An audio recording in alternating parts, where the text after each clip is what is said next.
Hey out there. Well, you probably, or if you don't, I suggest you go watch it.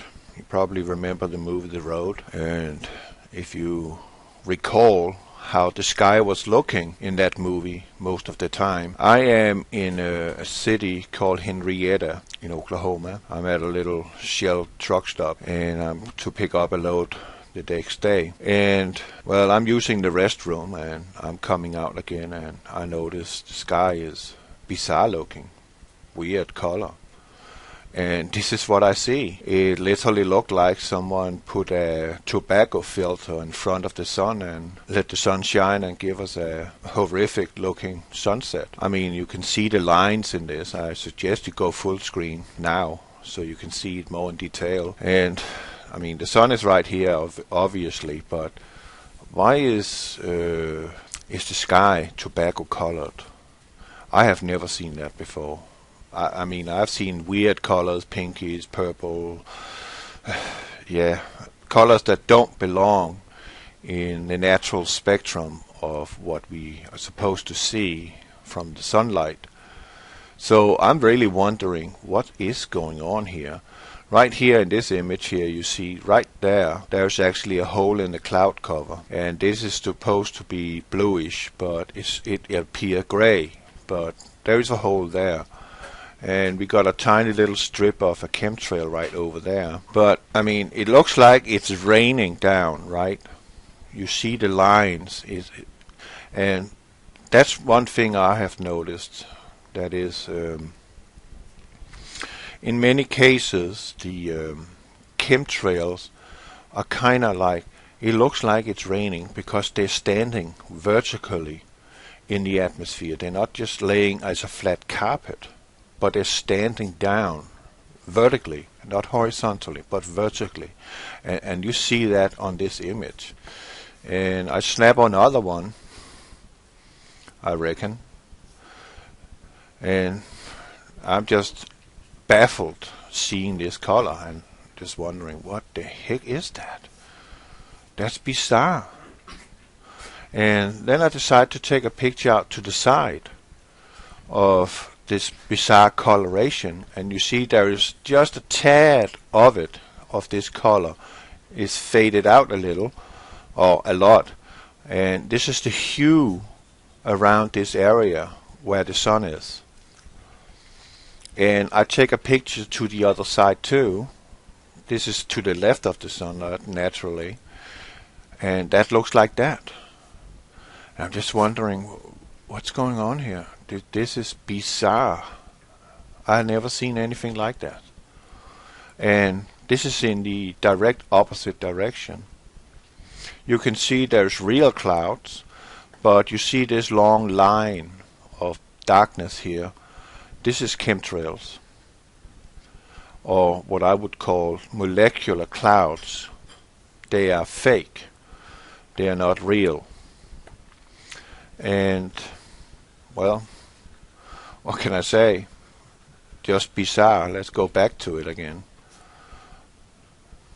That's right side, meaning north, and left side, meaning southwest, and this is directly towards the sun. It's just beyond bizarre. Beyond. I've never seen anything like this. But let's just go ahead and go to the last slide. I have a little sequence of a couple of minutes, and this is a webcam from Croatia, and this is from another angle, where you can see that the sun is interacting with something in the sky. You know what, there's a lot of people who's talking about that Nibiru is not real, it doesn't exist, and so on. Well, what do you know? What if there isn't any planetary system coming against us? That this so-called system Nibiru, Hercubolus, whatever, is actually just a mirage in the sky. But the so-called powers that be and those they work with, which is not of this earth, are able to, emulate something in our sky that we will take notice of at some point in time. And they have advanced technologies which is able to make disasters, make the whole sky turn brown, as you see here, make earthquakes, create tornadoes, create rain, you name it, all kinds of catastrophic events. And all this Nibiru is not real, but it's electronically, by frequencies, induced upon the population of this planet. I'm not saying that it is like that. I just, want to play with the thought that maybe it's all a delusion, a deception, and it is themselves which is creating all this havoc that our Earth is experiencing right now. Or maybe it is the other way around, that there really is a brown dwarf sun with 4 to 7 orbiting planets coming past in our solar system, and it will manifest in September 23rd, 2017, meaning Revelation 12. And we have seen how the trees have been killed off. The trees are now standing as live matches or fuses, just ready for a spark to create an inferno of a forest fire, such as in the Revelation 12. It reads that 1/3 of all the trees will be burned up and all the green grass will be burned up. And what is helping that along, that is the nanoparticulate of the chemtrails, aluminum, which is highly flammable when it's in powder form. Just as flammable as magnesium, as the old flash that they used to take pictures with in the old days. That's how flammable aluminum is when it's in that size. And our trees is sucking up that stuff into its stem and out into the leaves, killing the trees off and making the trees a ready, fixed match. So we just need a spark and we have a tremendous forest fire. And, well, in this sequence I want to show you, it's only a couple of minutes, but it's actually taking place over a couple of hours. So there's something going on up there which I do not have an explanation from whatsoever. So don't ask me, I don't know.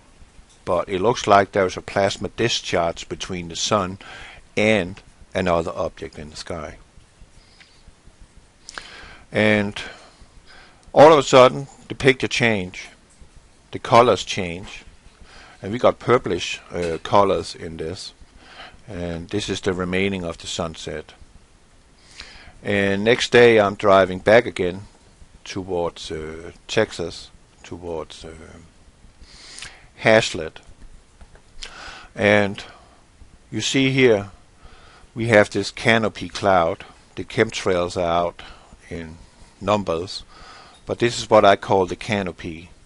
It's a thin, very thin, a few 100 feet thick cloud cover, molecular clouds, fake clouds, not real, which is able to completely obscure what is next to the sun, if there is such an object.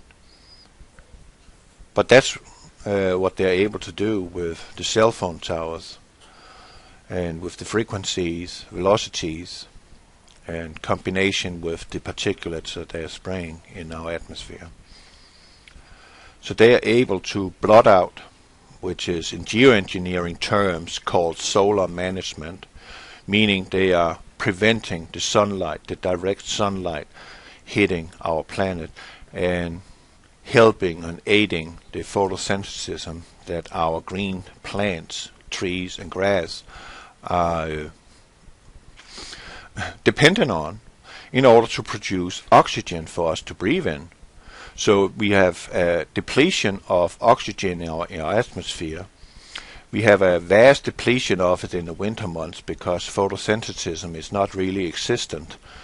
We have a built-up reservoir of oxygen that we are sort of breathing during winter until spring comes and the leaves put forth leaves, and then photosynthesis can take place, and then production of a new reservoir of oxygen. But aluminum oxide reacts with oxygen and depleting the oxygen. So if any of you out there sometimes feel a little short of breath, it might be because that our natural oxygen level in our atmosphere is vastly depleted. And when we have Revelation 12 taking place, it's going to be very difficult for the survivors to actually breathe, move around, and be active. I mean, we will be really, really fatigued because the oxygen is being used up during a fire. A fire cannot burn unless there is oxygen, so it will use the oxygen to sustain itself. So we are having a depletion of our oxygen, our reservoir, and then we have Revelation 12 taking place, and this world is transformed into what I was saying in the beginning of the video, an image like in the movie The Road, or maybe the Book of Eli, a Mad Max scenario. There is nothing. There's only rubble. That's the only thing there is. So it's going to be very difficult for us to thrive, to survive. And it will be very easy for them to make you submit and take the mark of the beast. Because you want to live. That's human natural instinct. You don't want to die. But, you know, you take the mark of the beast and you are doomed. Periodly. There's no return because it will instantaneously change your DNA and you will become blemished, not unblemished, but you will not any longer be what you were. That's why God saved Noah, because he was unblemished and he was righteous. But the rest were not, because all flesh, everything on this beautiful planet was corrupted, and they are corrupting it again. And the next corruption would be you and I, and that would be the mark of the beast. They are already manipulating our plants and trees and whatever. They only need to finish us off, and they have come full circle in their agenda, and that is to destroy everything that God has created. But they ain't going to succeed, but they think they are. They're going along with Satan, and they're having a little private army of 1 billion believers helping that along. And that's a religion that calls themselves a religion of peace, tolerance and love. And all they're doing is running around chopping people's head off. That's because they love their brothers and sisters. That's why they cut people's heads off. That's how loving it is. So that's really how it looked like. And back to this bizarre. Okay, a little snippet of what's taking place in the sky. And there will be no sound, just observe what's happening with the sun and the interaction. Over and out. God bless you.